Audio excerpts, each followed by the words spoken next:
ونصلي على رسوله الكريم. أما بعد فقد قال الله تعالى في محكم التنزيل: أعوذ بالله من الشيطان الرجيم. بسم الله الرحمن الرحيم.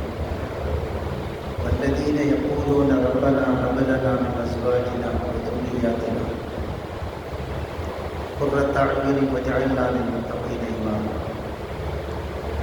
أولئك يجزون الغرفة بما صبروا ويلقون فيها تحية وسلام.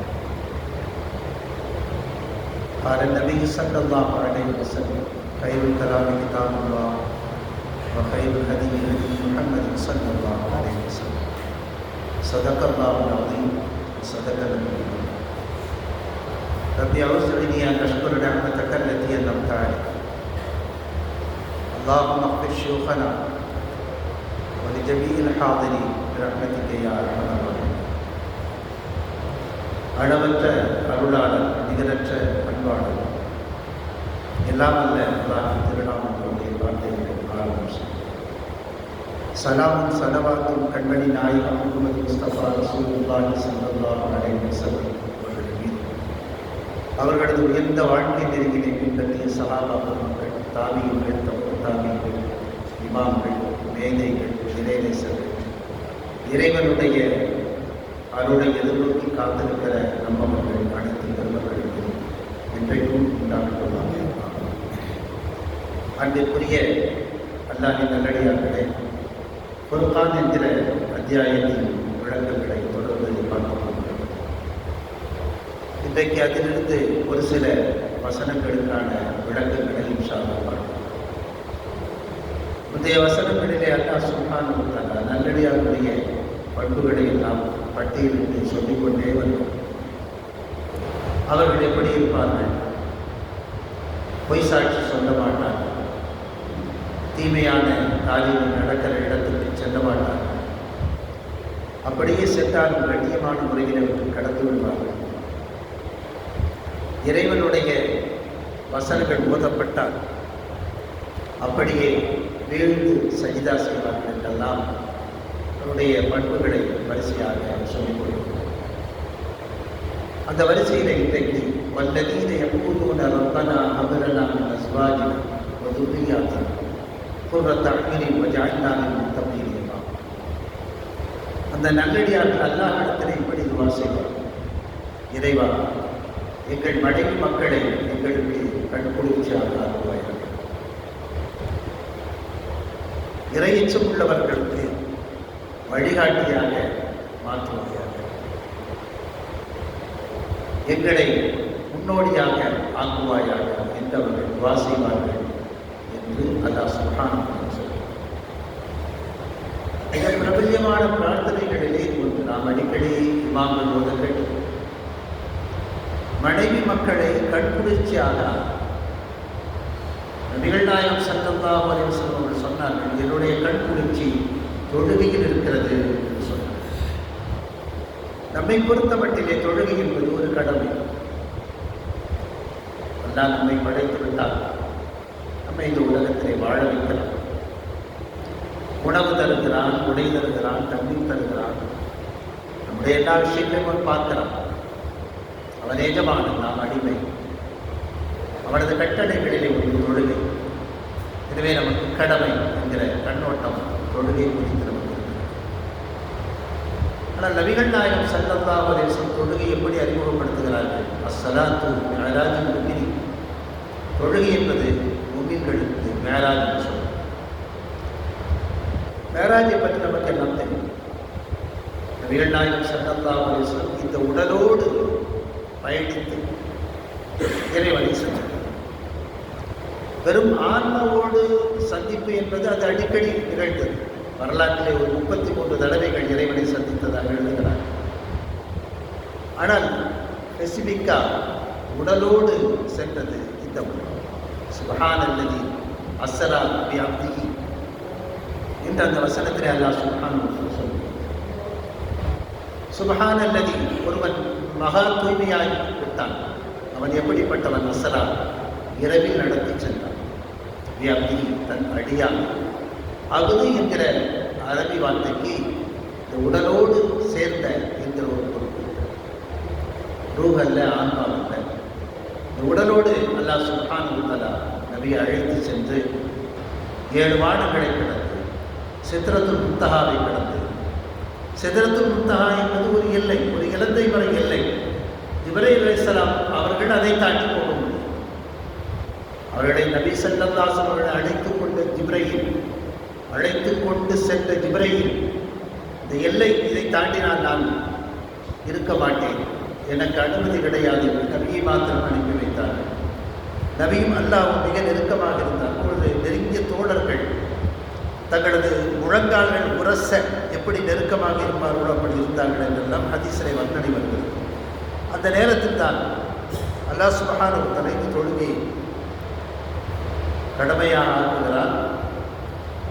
சொல்லப்போனால் பரிசாக கடமை அல்ல, அது இந்த உம்மத்துக்கு கிஃப்ட். கடமைக்கும் பரிசுக்கும் நிறைய வித்தியாசம் இருக்கிறது. அது பரிசுதான் என்று எப்போது நாம் புரிந்து கொள்வோம் என்றால் தொழுகையினுடைய சூட்சுமங்களை விளங்குகிற போது நாம் புரிந்து கொள்வோம். சென்ற வாரம் ஒரு டாக்டருடைய பேட்டி பார்க்க, ஒரு இன்டர்வியூ. பேஷண்ட் எதுக்கு வந்திருக்கிறாருன்னா கழுத்து வலிக்கு வந்திருக்கு, கழுத்து வலி, செர்விக்கல்.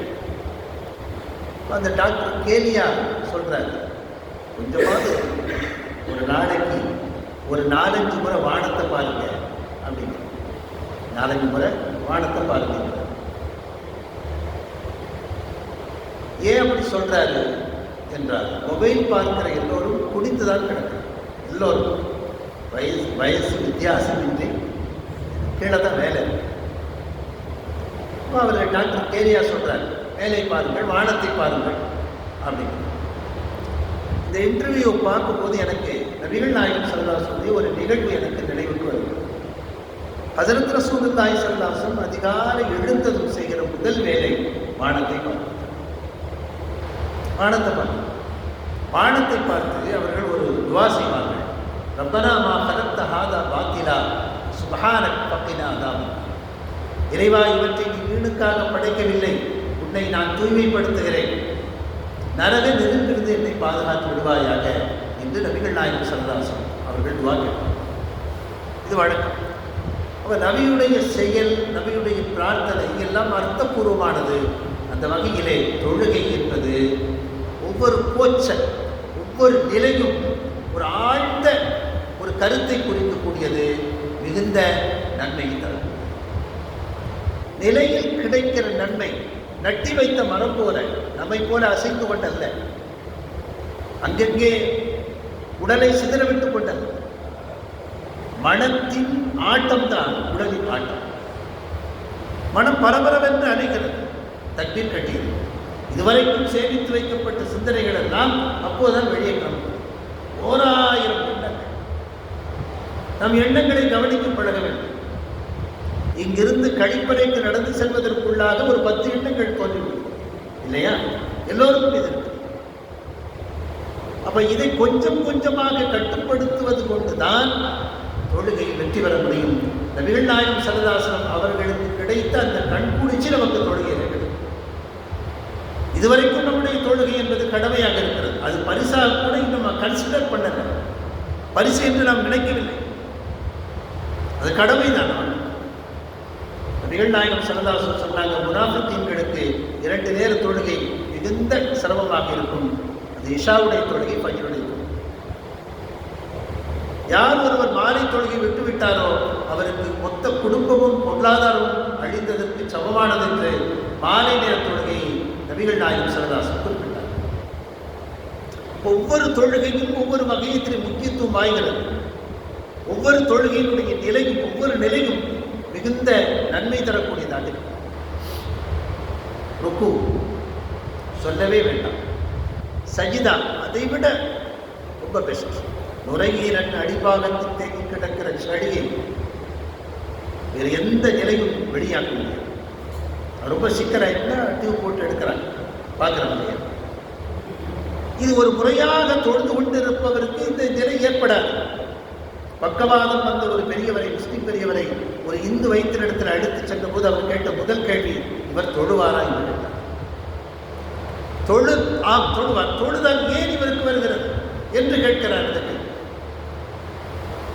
தொழுதான் வரக்கூடாதா? வரக்கூடாது என்பது அவருடைய கருத்து. ஏனென்றால் வாட்டர் மசாஜ் நடக்கிறது ஒதுவிலே, உறுப்புகளை தேய்க்கும்.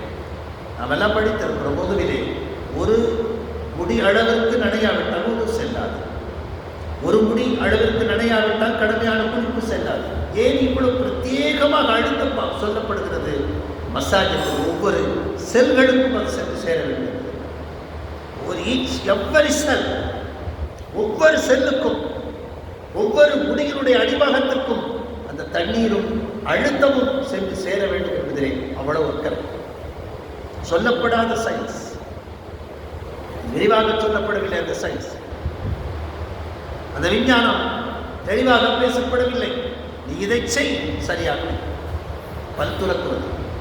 நபிகள் நாயகம் ஸல்லல்லாஹு சொன்னாங்க, லவ்லா அஷ்க அலா உம்மதி லஅமர்தஹும் பிஸ்ஸிவாக். என் சமுதாயத்திற்கு கஷ்டம் என்று நான் நினைத்திருக்காவிட்டால் பல் துலக்குவதை கடமையாக ஆக்கியிருப்பேன் என்று நபிகள் நாயகம் ஸல்லல்லாஹு சொன்னார். பல் துலக்குவதில் அப்படி என்ன இருக்கிறது? அஸ்ஸிவாக் மத்ஹரத்துல் வரலாற்று சின்ன விஷயம், பெரும் நன்மை. வாய் சுத்தத்தோடு இறைவனுடைய பொருத்தம் கிடைக்கிறது. இறைவனுடைய பொருத்தம் அவ்வளவு சீக்கிரம் கிடைக்கிறது விடுமா? இறைவனுடைய பொருத்தம் தான் இலக்கு முஸ்லிம்களுக்கு, சொர்க்கம் அல்ல. சொர்க்கவாசிகளுக்கே அதற்கு பிறகு அல்லாஹ் சுப்ஹானஹு வ தஆலா ஒன்றை சொல்வான், உங்களுக்கு இதைவிட விசேஷமான ஒன்றை தருகிறேன் என்று சொல்வான். அப்ப சொர்க்கவாசிகள் நினைப்பார்கள், சொர்க்கமே பெரிது, இதைவிட என்ன பெரிது என்று கேட்கிற போதுதான் தன்னுடைய தஜல்லியத்தை, தன்னை அல்லாஹ் சுப்ஹானஹு வ தஆலா வெளிப்படுத்தி அந்த லிகா என்கிற தரிசனத்தை எல்லாம் கொடுப்பான். சொர்க்கம் அப்போது கீழே. சொர்க்கம் ஒரு பெரிதல். சொர்க்கத்திலே அல்லாஹ்வை சந்திப்பதுதான் பெரிது. நபிகள் நாயகம் ஸல்லல்லாஹு அலைஹி வஸல்லம் சொன்னாங்க, சொர்க்கத்திலே அல்லாஹ் தன்னை காட்சிப்படுத்துவார். சஹாபாக்கள் கேட்டாங்க, எத்தனை கோடி மக்கள், அவ்வளவு பேர் தங்கள் இறைவனை பார்க்கும் போது நெருக்கடிக்குள்ளாக மாட்டார்களா கேட்டாங்க சஹாபாக்கள். நபிகள் நாயகம் ஸல்லல்லாஹு சொன்னாங்க, நெருக்கடி கிடையாது. ஒரு 16ஆம் நாள் நிலவை உலக மக்கள் எப்படி நெருக்கடி இல்லாமல் அவ்வளவு பேரும் பார்க்கிறார்களோ அதுபோல அல்லாஹ்வை பார்ப்பார்கள் என்று சொன்னார். அப்போ அந்த லிகா, அந்த தரிசனம், அதுதான் சொர்க்கம். சொர்க்கத்தில் அது கிடைக்கும் என்பதனாலே சொல்றோம். ஒரு கவிஞர் அற்புதமாக எழுதினார், நபியே நீங்கள் இல்லாவிட்டால் சுவனமும் வாழாது. நபியை நீங்கள் இல்லாவிட்டால் சுவனமும் வாழாது. சொர்க்கம் ஒரு தங்குமிடம், அவ்வளவு. அதனுடைய இன்பங்கள், அதனுடைய உச்சபட்சமாக லிகா என்பது மிகப்பெரிய விஷயம். முஸ்லிம்கள் முஃமினோட இலக்கு என்பது அல்லாஹ்வை சந்திப்பது, பொருத்தம் தான். அது எங்க வச்சிருக்கிறான்? மிஸ்வாக்கில் வச்சிருக்கிறான். ஆக சின்ன விஷயம் மிஸ்வாக். பல் துலக்குவதற்கு பெரிய பொருளாதாரம் தேவையில்லை, பெரிய உடல் நலம் தேவையில்லை, பெரிய முயற்சி தேவையில்லை. பல் துலக்குவதை ஒழுங்காக செய்தால் மறுமைக்கான நன்மையாக அல்லாஹ்வுடைய பொருத்தம் கிடைக்கிறது. இந்த உலகியல் நன்மையாக, உடல் ரீதியான நன்மையாக அவனுடைய இதயம் பாதுகாக்கப்படுகிறது என்று இன்றைக்கு மருத்துவர் சொல்றார். பற்களின் ஈறுகளுக்கும் இதயத்திற்கும் ஒரு நெருங்கிய தொடர்பு இருக்கிறது. ஈறுகள் பலம், இதயத்தின் பலம். சொல்லப்படாத விஞ்ஞானம். இப்படி நபிகள் நாயகம் ஸல்லல்லாஹு சொல்லவில்லை. அந்த நேரத்தில் விஞ்ஞானம் இல்லை, அது குறித்த புரிதல்கள் இல்லை, ஆழமான முன்னெடுப்புகள் இல்லை, கவனங்கள் இல்லை. எனவே நபிகள் நாயகம் ஸல்லல்லாஹு பொதுவாக சொன்னார்கள், பல் துலக்குங்கள், வாய் சுத்தமாவதோடு ரப்பு பொருத்திக் கொள்வார் என்று சொன்னார். அவ்வளவு. அதுபோலத்தான் தொழுங்கள், அல்லாஹ்வை சந்திக்கிறார். அல் முஸல்லி யுனாஜி ரப்பா, தொழுகையாளி அல்லாஹ்வோடு பேசுகிறார். அல்ஹம்துலில்லாஹி ரப்பில் ஆலமீன், அகிலங்களை படைத்து பரிபாலிக்கிற ரப்பை நான் புகழ்கிறேன் என்று இவன் ஓதுகிற போதே, சொல்லுகிற போதே அல்லாஹ் சுப்ஹானஹு வ தஆலா ரிப்ளை செய்கிறான், பதிலளிக்கிறான். நமக்கு கேட்கவில்லை. ஆனால் நபிகள் நாயகம் சொல்லுகிறார்கள், பொய்யே சொல்லாத மாணவி சொல்லுகிறார்கள், ஹமிதனி அப்தி, அல்லாஹ் சொல்லுகிறான், என் அடியான் என்னை புகழ்ந்து விட்டான். நமக்கு ரிப்ளை வருது. ஒவ்வொரு வசனத்திற்கும் அல்லாஹ் பதில் சொல்லுகிறான், இஹ்தின ஸிராத்தல் முஸ்தகீம், நேரான பாதையை எனக்கு கொடு என்று கேட்கிற போது நான் உனக்கு தருகிறேன் என்கிறான். ஒவ்வொன்றுக்கும் பதில் சொல்கிறான். அதனால நபிகள் நாயகம் ஸல்லல்லாஹு சொன்னாங்க, தொழுகையில் நிற்பவர்கள் எச்சிலே வந்தால் முன்பக்கம் துப்ப வேண்டாம். அவன் தன் ரப்போடு பேசிக் கொண்டிருக்கிறான்.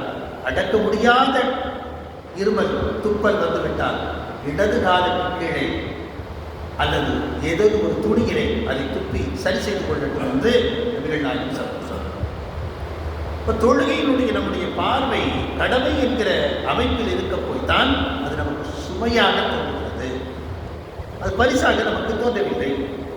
ரப்போடு பேசுகிறோம் என்கிற உணர்வு வந்து விட்டாலே நமக்கு ஆனந்தம். கண்குளிர்ச்சி என்றால் நபி ஸல்லல்லாஹு அலைஹி வஸல்லம் தொழுகையினுடைய கண்குளிர்ச்சி என்றால் அதை நாம் யாருமே அனுபவிக்கணும். தொழுகையிலே எண்ணமில்லாமல் தொழலாம் என்று சொன்னால் அது யாருமே இன்னைக்கு ஏற்றுக்கிறது இல்லை. யாருமே ஏற்றுக்கிறது. ஏன்னா அந்த அனுபவம் இதுவரைக்கும் மனிதர்களுக்கு கிடைக்கவில்லை.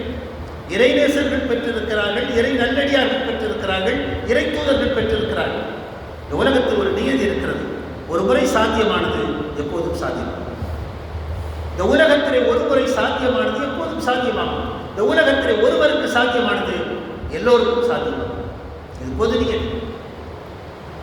அவர் நபிகள் நாயகம் ஸல்லல்லாஹு அலைஹி வஸல்லம் எண்ணங்களற்று சஹாபாக்களும் எண்ணங்களற்று அல்லாஹ்வை மட்டும் நினைத்து தொழுதார்கள் என்று சொன்னால் அது நமக்கும் வாய்க்கும். ஆனால் அவர்களைப் போல நாம் தொழ கற்றுக்கொள்வோம். சஹாபாக்கள் எப்படியெல்லாம் தொழுதார்கள்? நட்டி வைத்த மரம் போல நிற்பார்கள். ஒரு குச்சியை நட்டி வைத்தால் எப்படி ஆடாமல் இருப்பார்களோ அப்படி இருப்பார்கள். ஆனால் நமக்கு ஆட்டம் இருக்கிறது. ஏன்? மனதினுடைய ஆட்டம் உடலில் வெளிப்படுகிறது. மனம் அங்கு அலைப்பாகிறது. மனம் ஏன் அலைப்பாகிறது? நாம் எதற்காக தொழுகி நிற்கிறோம் என்று நமக்கு நாம் சொல்லிக்கொள்ளவில்லை. அவ்வளவு. அதற்காகத்தான் நியத் என்ற ஒன்றை நபிகள் நாயகம் ஸல்லல்லாஹு அலைஹி வஸல்லம் கற்றுக் கொடுத்தார்கள். நியத் என்பதை நாம் தவறாக விளங்கிக் கொண்டோம், சொல்வது என்று விளங்கிக் கொண்டோம். அப்படி அல்ல, நினைப்பதுதான் நியத். துஹருடைய தொழுகை 4 ரக்காத்து, இது இமாமை பின்தொடர்ந்து அல்லாஹ்வுக்காக நான் தொழுகிறேன் என்று சொல்வது விரும்பத்தக்கது. ஆனால் அதை நினைப்பது. அப்போ நமக்கு நாமே நினைத்தால்தான் நாம் தொழுகையில் இருக்கிறோம் என்கிற எண்ணத்தை கொண்டு வந்தால்தான், நாம் அல்லாஹ்வுக்கு முன்னால் இருக்கிறோம் என்கிற எண்ணத்தை கொண்டு வந்தால்தான், அல்லாஹ் சுப்ஹானஹு வ தஆலா நம்மை பார்த்து கொண்டே இருக்கிறான் என்கிற எண்ணத்தை கொண்டு வந்தால்தான் அது ஒரு இன்வால்வ்மெண்ட், ஒரு ஈடுபாடு. இல்லாவிட்டால் மனம் குதிரையில் ஏறி உலகத்தை சுற்றுவது. வேடிக்கையாக ஒரு கதை சொன்னார்கள். அது நடந்ததா இல்லை என்று தெரியவில்லை. இமாம் ஒரு முறை 4 ரக்காத்துக்கு பதிலாக 3 ரக்காத் தொழ வச்சிட்டார். அது சகஜம். நபிகள் நாயகம் ஸல்லல்லாஹு அலைஹி வஸல்லம் மறதியாக தொழ வைத்திருக்கிறார். அப்போ சஹாபாக்கள் கேட்டாங்க, அப்போ சிறதி சலாத்தம் நசீத்தை யார் சொல்லுங்க? ரொம்ப பக்குவமாக கேட்டாங்க. தொழுகை சுருக்கப்பட்டாச்சா அல்லது மறந்துட்டாங்க? இவர் என்ன சொல்கிறார்? ஆம் யார் சொல்ல, இன்றைக்கு 3 ரக்காத்தை தொழ வைத்திருக்கிறேன் என்று சொன்னதும் நான் மறந்து விட்டேன் என்று பாக்கி 1 ரக்காத்தை தொழ வைத்தார். இப்போ மறதி என்பது மனிதனுடைய இயல்பு. அது மாதிரி ஒரு இமாம் 3 ரக்காத் தொழ வச்சார். இதை லாஸ்ட் வரிசையில் நிற்கிற ஒருத்தர் கண்டுபிடிச்சி, இமாம் சாப் 3 தான், 1 பாக்கி இருக்காங்க. முன் சப்பில் இருக்கிறவங்க யாரும் சொல்லலை, யாருக்குமே தெரியாது. நீங்கள் எப்படிங்க கரெக்டாக கண்டுபிடிச்சிங்க அப்படின்னு கேட்கும். அவர் சொன்னார், எனக்கு 4 கடை இருக்கு. ஒரு ரக்காத்தில் ஒரு கடையினுடைய கணக்கை பார்ப்பேன். 3 கடை தான் முடிஞ்சிருக்கு, 1 கடை முடியலைன்னு. ஒரு வேடிக்கையாக சொன்னார். இதில் நாம் விளங்க வேண்டிய கருத்து என்னன்னா, நம்முடைய சிந்தனை தொழுகைக்கு வெளியில் இருக்கிறது. தொழுகை மட்டும் இல்லை, எங்கேயுமே நமக்கு இருக்கிறது, ப்ரெசண்ட் இருக்கிறது. இப்போ பயானில் இருக்கான்னா நம்ம பயானில் இருக்கிறது, உடல் மட்டும்தான் இருக்கு. உடனே நம்முடைய மனம் என்ன செய்யும்? இது முடிச்சுட்டு அடுத்து என்ன வேலை அப்படின்னு. சரி, அந்த வேலையில் போய் உட்கார்ந்தா அதுக்கு அடுத்து என்ன வேலை அப்படின்னு. இது இயல்பு. ஆனால் இந்த இயல்பை உடைத்து போட்டவர்கள் தான் இறைநேசர்கள். இறைநேசர்கள் நிகழ்காலத்தில் வாழ்வார்கள். ப்ரெசன்ட் இப்போ இருக்கிறீங்கன்னா இது மட்டும்தான். இதுக்கு பிறகு அது வேற எது வேண்டாலும் நடக்கலாம். ரொட்டீன் ஒர்க்காக இது முடிச்சுட்டு வேலை நடக்கலாம், மாறலாம், வைக்கலாம். இந்த எழுதப்பட்ட நிகழ்ச்சிகள் அல்ல ஒருத்தருடைய வாழ்க்கை கரெக்டாக நடக்கும்னு சொல்ல முடியாது. மாறிட்டே அல்லாஹ் சுப்ஹானஹு வ தஆலா அந்த உலகை அல்லது ஒரு மனிதனுடைய தனி மனித வாழ்க்கை எப்படி கொண்டு செல்ல வேண்டும் என்று அவன் விரும்புகிறான். அவருடைய விருப்ப பிரகாரம் நடக்கிறது. அவ்வளவு, நம்முடைய விருப்ப பிரகாரம் அல்ல. எனவே அந்த தொழுகையிலே கண்குளிர்ச்சி எனக்கு இருக்கிறது என்று சொன்னார்கள் என்றால், அப்போ எவ்வளவு ஈடுபாடாக நபிகள் நாயகம் ஸல்லல்லாஹு அலைஹி வஸல்லம் தொழுதிருப்பார்கள் என்று பார்க்கிறோம். நம்ம ஒரு நாள் நல்ல நேரம் எடுத்து நிறைய நேரம் நின்று தொழுது. நபிகள் நாயகம் ஸல்லல்லாஹு அலைஹி வஸல்லம் சொல்றாங்க, அதிகமான ரக்காத்துகள் தொழுவதை விட, ஒரு 100 ரக்காத் 200 ரக்காத்துக்கு தொழுவதை விட நீண்ட நேரம் நின்று 2 2 ரக்காத் தொழுவது அல்லாஹ்வுக்கு பிரியம். ஷார்ட்டா 100, 200, 50, 30 என்று ரக்காத்துகளை கூட்டி தொழுவதை விட 2 ரக்காத் ரொம்ப நேரம், ஒரு அரை மணி நேரம், 1 மணி நேரம். சரி, எனக்கு பெரிய சூறாக்கள் ஒன்றும் தெரியாது, நான் என்ன ஓதுவது?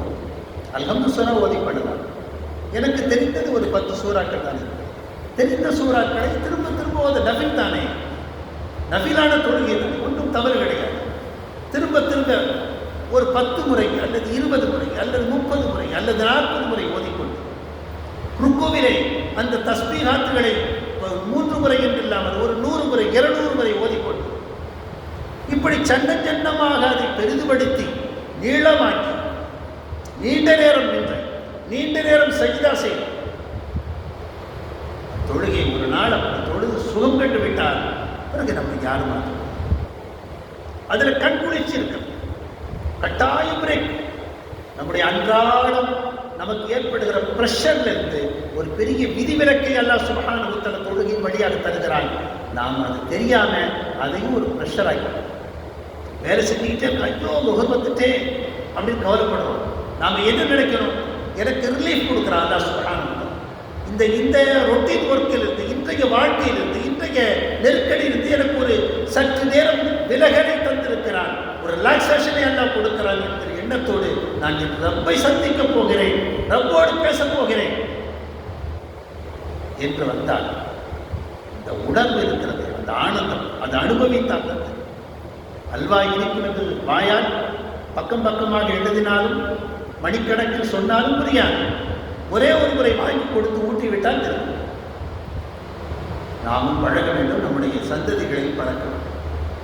இந்த வசனத்திலே நல்லடியாக என்ன சொல்றாங்க? என் மனைவி மக்களை கண்குளிச்சாங்க, தொழுகைகளை கண்குளிச்சுன்னு சொன்னாங்க ரசூலுல்லாஹி ஸல்லல்லாஹு அலைஹி வஸல்லம். நல்லடியாக என்ன கேட்பார்கள்? மனைவி மக்களை கண்குளிச்சாங்க. மனைவியை பார்த்ததும் சந்தோஷம், பிள்ளைகளை பார்த்ததும் சந்தோஷம். இன்னைக்கு அப்படி இருக்கா? கல்யாணம் மிச்ச புதுசில் கொஞ்ச நாளைக்கு பையன் பிறந்து கொஞ்ச நாள் அதுக்கு பிறகு இல்லை, எங்கே போச்சு அந்த இன்பம், அந்த சுகம், அந்த ஆனந்தம், அந்த மகிழ்ச்சி எங்கே போனது? ஏன் இந்த பிரிவு, இந்த இடைவெளி? ஏன் அந்த ஏற்கனவே இருந்த அந்த சந்தோஷ கணங்கள் எங்கே தொலைந்து போனது? எப்படி தொலைந்து போனது? அதற்கான காரணம் என்ன? நாம் அல்லாஹ்விடத்திலே பிரார்த்திக்கிறோம், துஆ செய்யணும், மறந்துட்டோம், கேட்போம், அல்லாஹ் என்னுடைய குடும்பத்தை நல்லா இருக்கணும், ஒற்றை வரியில் முடித்து விடுகிறோம். ஆனால் நல்லடியார்களுடைய பண்புகளாக அல்லாஹ் சொல்லி தருகிற ஒன்று, அவர்களை கண்குளிர்ச்சியாக ஆக்கு என்று கேட்பார். உல்பத்தை, நேசத்தை அல்லாதான் போடுறான் கணவன் மனைவிக்கு இடையில. நாம பணம் கொடுத்தோ பொருள் கொடுத்தோ வேற எதை காட்டியும் வாங்க முடியாது. அதனாலதான் அந்த உல்பத்தை நீ கொடுன்னு சொல்லி நாம கல்யாண மேடையில அவங்களுக்கு துஆ செய்யணும். அல்லாஹ் அலிஃப் பைனஹுமா கமா அல்லஃப்த பைன ஆதம வ ஹவ்வா அலைஹிஸ்ஸலாத்து வஸ்ஸலாம். இறைவா, ஆதம் நபிக்கும் ஹவ்வாவுக்கும் இடையில நேசத்தை இவர்களுக்கு ஏற்படுத்தி என்று நாம் நேசத்தை நாம கொடுக்க முடியும், விலைக்கு வாங்க முடியாது, மிரட்டி வாங்க முடியாது. அது அல்லாஹ் போட அன்பு. அப்ப அந்த அன்பு தொடர்ந்து நிலைத்திருக்க, சந்தோஷமாக இருக்க, மகிழ்ச்சியாக இருக்க, கண்குளிர்ச்சியாக இருக்க. ஒருத்தர் ஒரு குழந்தைய கொண்டுட்டு ஓதி பார்க்க வந்தார், சுகமில்லை. அந்த குழந்தைய அப்படி கொஞ்சறாங்க. நம்ம குடும்பங்கள் அப்படி கொஞ்சமாங்க, அவ்வளவு கொஞ்சம். சைக்கால் உளவியல் சொல்கிறது, பாராட்டி வளர்க்கப்படுகிற குழந்தைகள் தன்னம்பிக்கையாயும் மிக உயரமாயும் வளரும் என்று சொல்லுங்க. இங்க நபிகள் நாயகம் ஸல்லல்லாஹு அலைஹி வஸல்லம் சொல்றாங்க, சிறுவர்கள் மீது இரக்கம் காட்டுங்கள், அன்பு காட்டுங்கள். வல்லம் இரஹம் சகீரனா வலம் யுவக்கிர் கபீரனா பரைசனா. சிறுவர் மீது அன்பு பாராட்டாதவர்களும் பெரியவர்களுக்கு மரியாதை செய்யாதவர்களும் என்னை சார்ந்தவர்கள் அல்ல என்று நபிகள் நாயகம் ஸல்லல்லாஹு அலைஹி வஸல்லம். சின்னவர்களை பார்த்தால் அன்பு சுரக்கணும். அது வார்த்தையாக, வாஞ்சையாக, தொடுதலாக, பிரார்த்தனையாக அது மாற வேண்டும். எத்தனை முறை நம்முடைய குழந்தைகளை கடைசியாக முத்தமிட்டு, எப்போது முத்தமிட்டோம்? முத்தமிடுவதை விடுங்கள், எப்போது தொட்டு இருக்கணும். சைக்காலஜி சொல்லுது, ஒரு நாளைக்கு 5 முறை உங்கள் குழந்தைகளை தொடுங்கள். அக்கறை இவரு ஹாபிஸ்னு ஒருத்தர் இருந்தார், ஒரு சஹாபி, நபியுடைய சபையில் இருக்கிறார். நபி ஸல்லல்லாஹு அலைஹி வஸல்லம் சபைக்கு அந்த ஹசன் ரலியல்லாஹு அன்ஹு குழந்தையாக வந்தார். எடுத்து அந்த குழந்தையை ஹசன் ரலியல்லாஹு அன்ஹுவை முத்தமிட்டார். இது அவர் ரொம்ப ஆச்சரியமாக பார்க்கணும். யார்? அக்ரா இப்னு ஹாபிஸ் பார்த்துட்டு சொல்கிறாரு, இப்படியெல்லாம் செய்யலாமா? எனக்கு 10 குழந்தைகள் இருக்கிறது, நான் ஒரு குழந்தையை கூட முத்தமிட்டதில்லை. அவருக்கு புதுசாக குழந்தைகளை முத்தமிடுவது அந்த அரபு அந்த கிராமங்களிலே வசித்த அந்த மனிதருக்கு புதுமையாக இருக்கிறது. தொடக்கூட மாட்டார்கள் போல தெரிகிறது. பெண் குழந்தைகளை கொண்டவர்கள் தான் உயிரோடு, குழந்தைகளை கொன்ற வர்க்கம் தானே அவர்கள். ஆச்சரியமாக கேட்கிறார். நபிகள் நாயகம் ஸல்லல்லாஹு அலைஹி சொன்னாங்க, இது இரக்கத்தின் வெளிப்பாடு, இரக்கத்தின் வெளிப்பாடு. இதே போல இன்னொரு சூழல், இன்னொரு நிகழ்வு. அவருடைய பேத்தி ஒன்று நபியின் மடியிலேயே மரணிக்கிறது. அந்த கடைசி தருணம் நபிகள் நாயகம் ஸல்லல்லாஹு அலைஹி வஸல்லம் கண்ணீர் வடிக்கிறார்கள். சஹாபாக்கள் கேட்கிறார்கள், இறந்து போனவர்களுக்காக அழக்கூடாது என்று சொன்னீர்களே, தாங்களே அழுகிறீர்கள். ரசூலுல்லாஹி ஸல்லல்லாஹு அலைஹி வஸல்லம், இந்த அன்பின் வெளிப்பாடு, சத்தம் விட்டுத்தான் அழக்கூடாது, கண்ணீர் வரக்கூடாது என்று எந்த சட்டம் இல்லை. அப்போ அன்பு செலுத்தப்பட்டால்தான் அந்த குழந்தை நம் மீது அன்பாக பாசமாக கண்டிப்பது ஒன்று, அதே நேரத்தில் அன்பு. அதற்காக நிறைய துவா செய்யும். இந்த வசனம் நமக்கு மறைமுகமாக சொல்லித் தருகிற ஒரு செய்தி, நம்முடைய குழந்தைகளுக்காக நிறைய துவா செய்து கொண்டே இருக்கணும். நிறைய துவா செய்யும். நாம் என்ன செய்யலாம்? அவர்களுக்கு வேண்டிய வசதிகளை மட்டும் செய்து கொடுத்து விட்டு ஒதுக்கி விடுவோம். நான் அவ்வளோ செய்திருக்கிறேன், இவ்வளோ சிரமப்பட்டிருக்கேன், எவ்வளோ தியாகம் பண்ணியிருக்கேன் குழந்தைகள் வளர்ப்பதற்கு, படிக்க வைப்பதற்கு என்றெல்லாம் சொல்லுகிறோம். வளர்ந்த பிறகு அவர்களை தொடுவதில்லை, முத்தம் கொடுப்பதில்லை, வாஞ்சியோடு தடவி பார்ப்பதில்லை, அவருடைய நலன்களை பற்றி பக்கத்தில் உட்கார்ந்து பேசுவதில்லை. இன்னைக்கு உட்கார்ந்து பேசுனாலே பெரிய வெற்றி. 3 மணிக்கு அத்தாக்காரரு நைட்டு 3 மணிக்கு தலைச்சந்திர பையனுக்கு மெசேஜ் அனுப்புகிறார். எப்படி அனுப்புகிறாரு?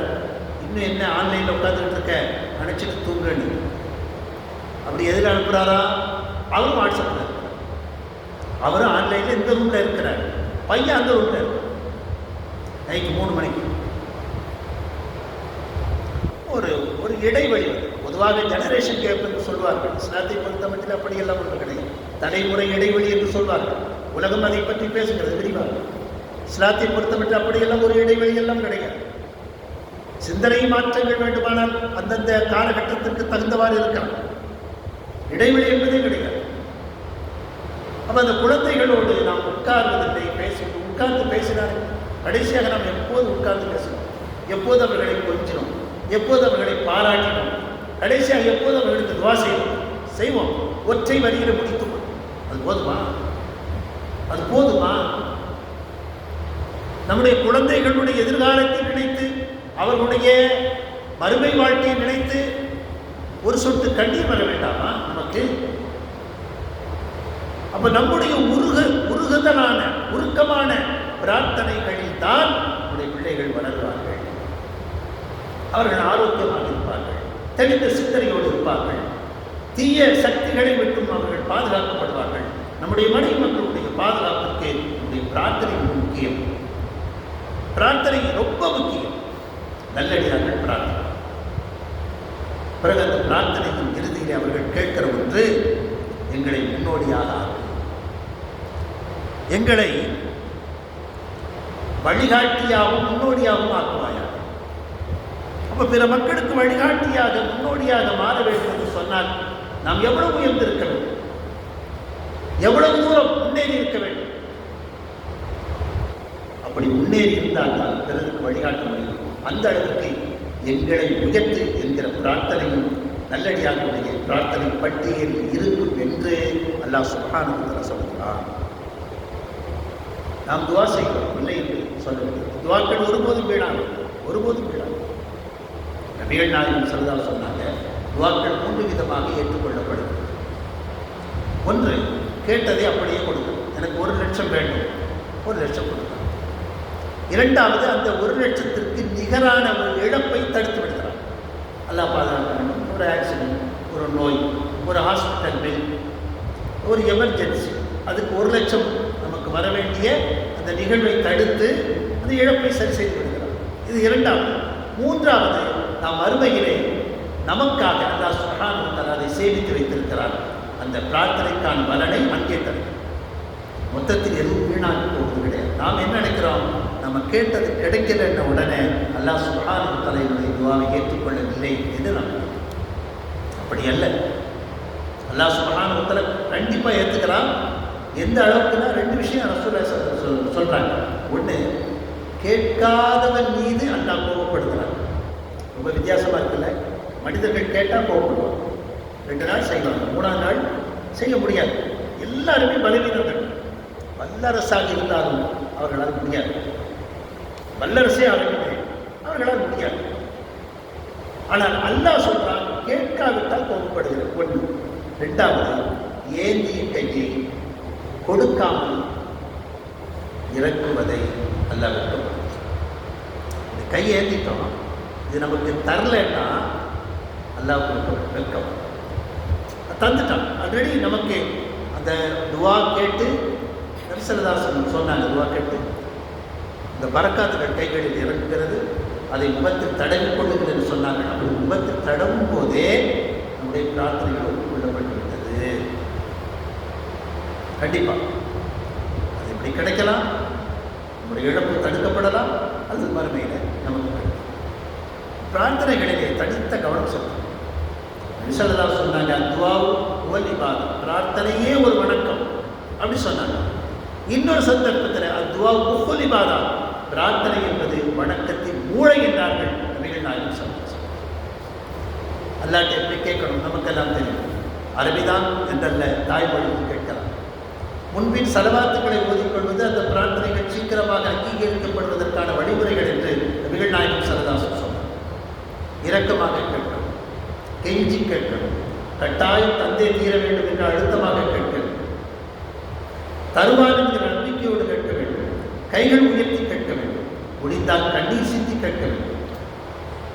படம் பிரார்த்தனை ஒழுங்கு. அப்படி கேட்பதற்கு முன்னாலே எதையாவது சதக்கா செய்து கொள்ளும். எதையாவது சதக்கா செய்ய முடியாவிட்டால் அமல்களை கொண்டு நாம் செய்யணும். அல்லாஹ் குர்ஆன்ல சொல்றாங்க, சூரத்துல் ஃபாத்திஹால, இய்யாக நஅபுது வ இய்யாக நஸ்தஈன், உன்னையே வணங்குகிறேன், உன்னிடத்தில் உதவுகிறேன். முதல்ல வணக்கம், அதற்கு பிறகு உதவி.